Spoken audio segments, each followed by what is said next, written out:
Welcome to Storied Audio. It happened on a quiet Thursday morning, the kind where nothing dramatic is supposed to happen.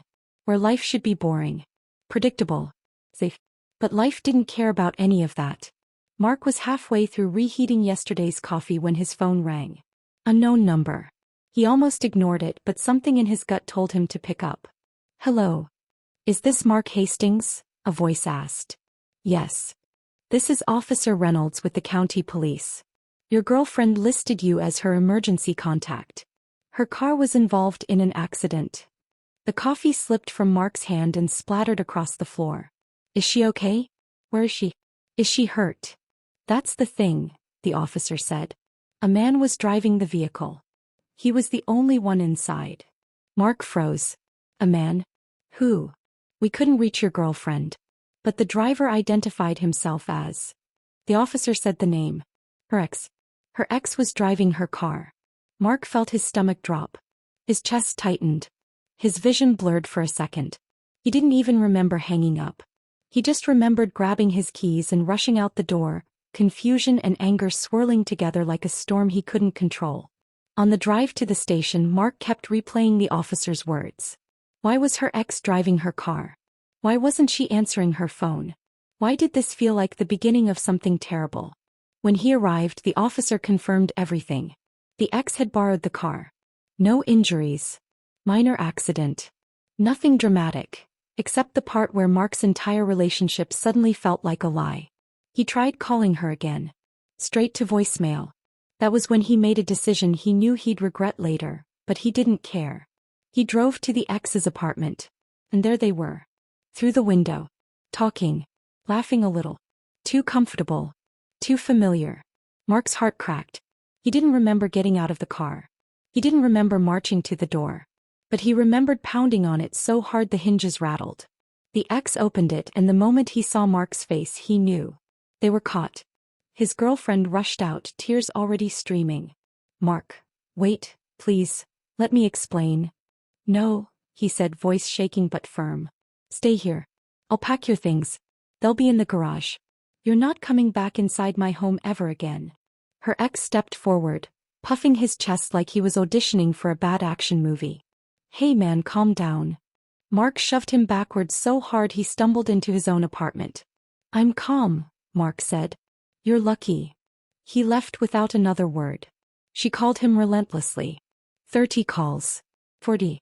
50. He didn't answer until he finished packing her things. Every sweater, every book, every hair tie she left on the bathroom counter. When he finally picked up, she sounded broken. Mark. Please, just let me explain. Come get your things. Nothing happened between us, she insisted. He just needed to borrow the car. Why are you even talking to him? Silence. Then. We've been meeting for lunch. And texting. But that's all. I promise. Mark closed his eyes. The betrayal hit harder than any punch. Why should I believe anything you say? He asked. You hid this. You lied. She heard it in his voice. The finality. The exhaustion. The heartbreak. He hung up. Then he changed the locks. A few days later, Mark came home from work and saw her things were gone. A note was taped to his door. I love you. I regret everything. I wish I could undo it. He didn't even finish reading it. He crumpled it and tossed it into the trash. When their mutual friends heard what happened, most took his side. Some of her friends tried to convince him to talk to her. Just hear her out, they begged. No, Mark said politely. Cheating and lying end a relationship. I'm done. One afternoon there was a knock at his door. He looked through the window and saw her cousin Kacey. They'd always been friendly but never close. He braced himself, expecting another plea for reconciliation.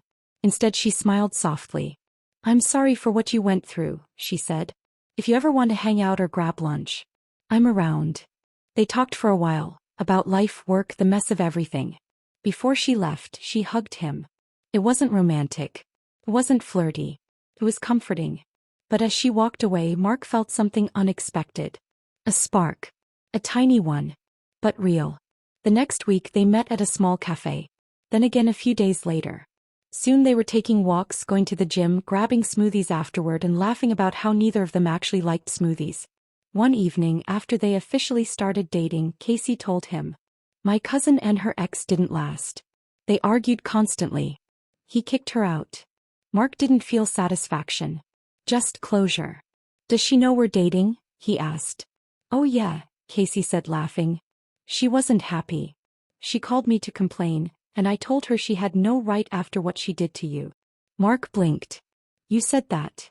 "She didn't say another word," Kacey said, "because she knew it was true." One night, Kacey mentioned something casually while they were cooking dinner together. "An old boyfriend tried to friend me online," she said.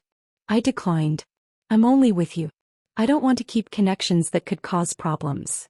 Mark paused, holding a wooden spoon midair like he was posing for a cooking magazine. That was the moment. The moment he knew. She respected the relationship. She protected it. She valued it. He valued him. He smiled, set the spoon down and pulled her close. "You're the right one," he said quietly. He grinned. "Well, good.